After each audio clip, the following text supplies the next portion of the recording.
ഇത് ആദ്യമായിട്ടൊന്നുമല്ലല്ലോ. നിനക്കെന്തെങ്കിലും കൈ കരുതിക്കൂടെ? നാശം, മനുഷ്യനെ മെനക്കെടുത്താനായിട്ട്. ഛേ,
ഇത് ഞാനേ എരന്ന് വാങ്ങിച്ചത്. നീയേ അവളെ ഓർത്തോണ്ടിരുന്നാ മതി. അത് വേണ്ട, ഇപ്പൊ പുറകെ പോയാലേ നാണക്കേടാ. അവളായിട്ട് വന്നോളൂ. എന്താ പെങ്ങളെ? ഷർട്ടൂര്. തന്നോട് ആരായി ഷർട്ട് ഇടാൻ പറഞ്ഞ? ഊരടോ. ഗിഫ്റ്റ് തന്ന ഷർട്ടല്ലേ, അതുകൊണ്ട് എങ്ങോട്ട് വന്നു? ഗിഫ്റ്റ് കിട്ടിയ ആള് വേണം ഇടാൻ. ഷർട്ട് വാങ്ങുമ്പോ സൈസ് നോക്കി വാങ്ങണം. അത് അന്ന് ഷർട്ടിന്റെ സൈസ് നോക്കിട്ട് വാങ്ങിച്ചതാ. അത് ചാത്തൻ ബ്രാൻഡാണ്, ഇത് പ്രീമിയം ബ്രാൻഡ്. രണ്ടും തമ്മിൽ സൈസ് ഡിഫറൻസ് വരാൻ സ്വാഭാവികം. തന്റെ ബൈക്ക് ഉണ്ടോ? ഉണ്ടെങ്കിൽ വാ.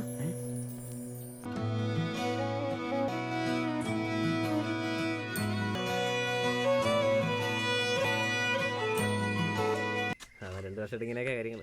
കൃഷിയൊക്കെ ഞാനാ നോക്കുന്നത്.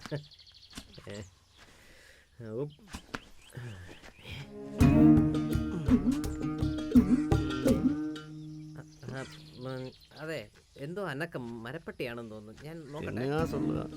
പിന്നെ ജന്മം.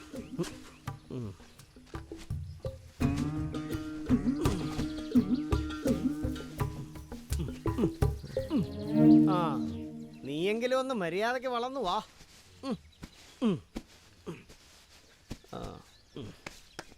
ഈ വാഴയെങ്കിലും ഒന്ന് കൊലച്ച് കണ്ടാ മതിയായിരുന്നു. ഞാനേ അങ്ങോട്ട് വിളിക്കാമേ.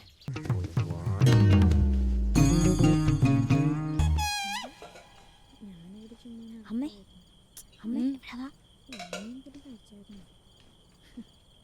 അത് നോക്ക്, കൊറേ നേരം സംഭവം തരട്ടെ. എന്താ? ആരാടാ നീ? ക്ലാസ്മേറ്റാ. ഏത് ക്ലാസ്മേറ്റ്? അരുണിമയെ അമ്മയ്ക്ക് അറിയില്ലേ? അവിടെ അരുണിമയ്ക്ക് എങ്ങനെയാ ആണുങ്ങളുടെ സൗണ്ട്? അവളുടെ സൗണ്ട് അങ്ങനെയല്ലേ അമ്മ? അവൾ എന്തിനാ ഫോണിൽ കൂടെ ഉമ്മ തന്നത് നിനക്ക്? ഉമ്മയല്ല അമ്മ, അസൈൻമെന്റിന്റെ കാര്യം സംസാരിച്ചത്. അസൈൻമെന്റിന്റെ കാര്യത്തിന് എന്തിനാടി ഉമ്മ? അമ്മ ഞാൻ പറയുന്ന കേക്ക്. സത്യം പറ, ഇത് ആരാ? എന്റെ ക്ലാസ്മേറ്റ് അമ്മ. മോളോട് തന്നെ ചോദിച്ചു നോക്ക്, ഫോണിൽ കൂടെ ആരാണ്ട് ഉമ്മ വെച്ച് കളിക്കുന്നു. ഉമ്മയൊന്നും അല്ല അച്ഛാ, അരുണിമയാ. അവളാ വിളിച്ചത്. ഒരു ചെക്കന്റെ സൗണ്ടാ ഞാൻ കേട്ടത്. നീ പോയി കുറച്ച് വെള്ളം ചൂടാക്കി. എന്താ അച്ഛാ? ഒന്നുമില്ല, ഞാൻ അവളോട് സംസാരിച്ചോണ്ടിരിക്കുവായിരുന്നു. അപ്പോഴാ അമ്മ അവളുടെ ഫോൺ അങ്ങ് മേടിച്ചു വെച്ചേരെ. അച്ഛാ, അസൈൻമെന്റ് അച്ഛാ. പോയിരുന്ന് പഠിക്കടേ. നിനക്ക് ഞാൻ വെച്ചിട്ടുണ്ടേ. താനൊന്ന് വന്നേ, പുറത്തേക്ക് ഇറങ്ങ്, ഒരു കാര്യം പറയാണ്ട്. പുറത്തേക്ക് ഇറങ്ങാൻ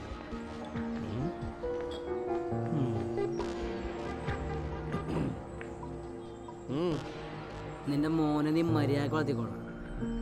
കളിച്ച് കളിച്ച് എൻ്റെ കുടുംബത്തെ അറിയാ കളി. എൻ്റെ മോൾക്ക് വേണ്ടി ദൈവവിശ്വാസമുള്ളവരെ കണ്ടുപിടിച്ച് കെട്ടിക്കാൻ എനിക്കറിയാം. പുരോഗമനവാദം കൊണ്ട് എൻ്റെ കുടുംബത്തിൽ കയറിയ എല്ലാത്തിനും ഞാൻ തീർത്തളയും. എനിക്കിന് മുന്നും പിന്നും നോക്കാനില്ല കേട്ടോടോ.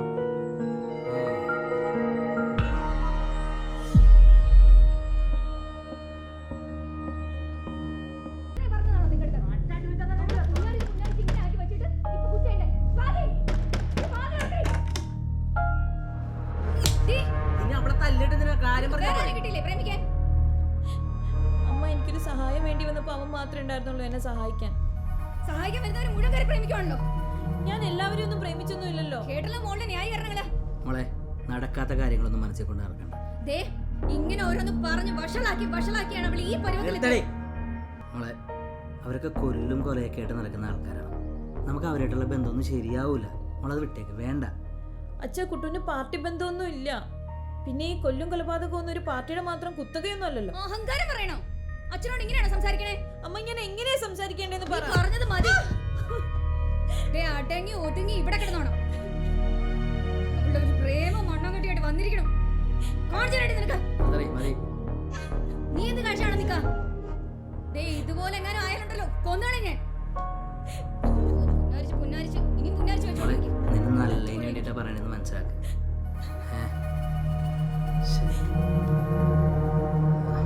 ചേച്ചി അവിടെ എന്ത് പേഴ്സണൽ കാര്യമാണ്? അതൊക്കെ ഞാൻ ചത്തിട്ട് മതി.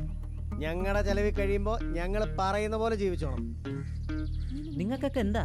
എടാ, 3 നേരം വർഗീയത വിളമ്പി നടക്കുന്ന ആ ചിട്ടിപ്പാക്കറിന്റെ മോളെ കെട്ടിയുള്ളോടാ നിനക്ക് പ്രേമിക്കാൻ. നീ ഒരു ബൂർഷാടെ മോളെ കെട്ടിക്കൊണ്ട് വന്നാലും ഞാൻ സഹിക്കും. പക്ഷെ വർഗീയത, ഞാനൊരു പെണ്ണിനെയാണ് സ്നേഹിച്ചത്, അല്ലാതെ അവളുടെ അപ്പന്റെ രാഷ്ട്രീയ കോപ്പൊന്നുമല്ല. എടാ, അവൾക്ക് നിന്നെക്കാട്ടിലും ഉയരവേ കുറവുള്ളൂ. 1 വയസ്സ് കൂടുതലാ. പ്രായത്തിലൊക്കെ എന്തിരിക്കുന്ന അമ്മ? നിങ്ങൾ തമ്മിൽ 10 വയസ്സ് വ്യത്യാസമില്ലേ? എന്നിട്ട് പ്രേമിച്ചില്ലേ? എടാ, ഞാനൊരു പെണ്ണല്ലേ? അതുപോലെയാണോ ഇത്? അതുപോലെ തന്നെയാണ് ഇതും. നിങ്ങൾ ഒരുമാതിരി ഫാസിസ്റ്റിനെ പോലെ സംസാരിക്കും. ഏത് പെണ്ണിനെ സ്നേഹിക്കണമെന്നും കല്യാണം കഴിക്കണമെന്നുള്ളത് എന്റെ തീരുമാനമാണ്, എന്റെ അവകാശമാണ്.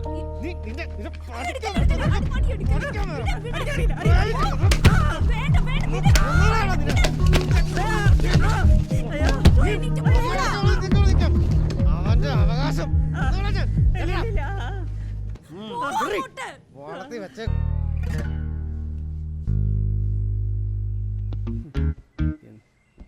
ഈ അലിയന് തലക്കൊരു അസുഖമുണ്ടാ. ഒരു മനുഷ്യൻ ചെയ്യുന്ന കാര്യമാണിത്. 10-25 വയസ്സുള്ള ചെറുക്കനെ ക്രിക്കറ്റ് ബാറ്റിനോട് അടിച്ച്. അമ്മയൊന്നും പറയണ്ട അമ്മ. അച്ഛന്റെ വൃത്തിയുടെ സ്വഭാവം അവൻ അറിയുന്നല്ലേ. ഇവൻ തർക്കുത്തരം പറയാൻ നിന്നിട്ടല്ലേ? അച്ഛനെ കുറച്ച് ബഹുമാനമൊക്കെ വേണം. അത് ശരിയാ.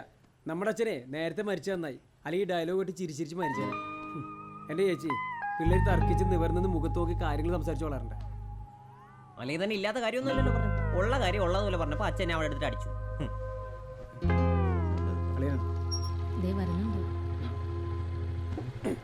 ഇടയ്ക്ക് കയറണ്ട, ഞാൻ പറഞ്ഞോളാം. നീ ഇനിയൊന്നും ചോദിക്കണ്ട.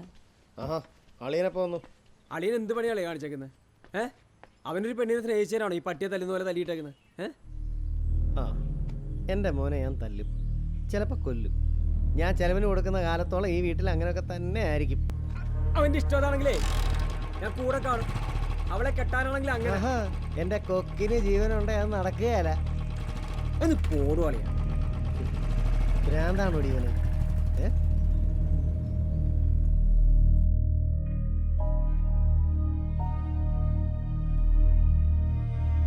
നിങ്ങൾ ഈ രാഷ്ട്രീയ വൈരാഗ്യമൊക്കെ മറന്ന് അവരാ കുട്ടികളെ കിട്ടിച്ചുവിടാം നമുക്ക്.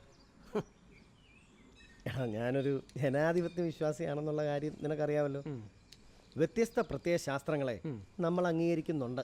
പിന്നെ ആശയപരമായ ചില തർക്കങ്ങളുണ്ടാകുമ്പോൾ ചില പൊട്ടിത്തെറികളും പ്രശ്നങ്ങളും ഒക്കെ ഉണ്ടായെന്നിരിക്കും. അല്ലാതെ ഈ കല്യാണവും അതും തമ്മിൽ യാതൊരു ബന്ധവുമില്ല. പിന്നെ എന്താണ് കാര്യമെന്ന് വെച്ചാൽ നീ ആയോണ്ട് പറയാം. എടാ, പെങ്കൊച്ചിനെ അവനെക്കാട്ടിൽ 1 വയസ്സ് മൂപ്പുണ്ട്. അവൻ അവളെ കെട്ടിച്ചു കൊടുത്താൽ അവർക്കുണ്ടാകുന്ന കുഞ്ഞുങ്ങൾക്ക് കാലാകാലങ്ങളായി ശാരീരിക പ്രശ്നങ്ങളുണ്ടാവും. എൻ്റെ പൊന്നെ ചേട്ടാ, 1 വയസ്സല്ലേ? നീ പറയാൻ വരുന്ന സച്ചിൻ ടെണ്ടുൽക്കറിന്റെ കാര്യമല്ലേ? ടെണ്ടുൽക്കറിന്റെ കുടുംബം അല്ല എൻ്റെ കുടുംബം, മനസ്സിലായോ? എന്താടി ഇത്? അമ്മ, എന്റെ ലെറ്റർ അത്. ഞാൻ വായിച്ചാ മതി. ഇതാ അടൂരുള്ള നാഷണൽ സെൻട്രൽ സ്കൂളിലേക്കുള്ള അപ്പോയിൻമെന്റ് ലെറ്റർ ആണല്ലോ. നന്നായി. ഇനി ഇതോടെ ആണെങ്കിലേ അവളുടെ എല്ലാ തോന്നിയവസം നടക്കും. നിങ്ങൾ വേഗം എന്തെങ്കിലും ചെയ്യാൻ നോക്ക്. അങ്ങനെയാണെങ്കിലേ ആ നീറ്റായിട്ടുള്ള കല്യാണം പെട്ടെന്ന് നടത്തണം. അതാകുമ്പോൾ ഓസ്ട്രേലിയക്ക് അവൻ കൊണ്ടുപോയിക്കോളും. ആ, ശരിയാ. ആ,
സ്വാതി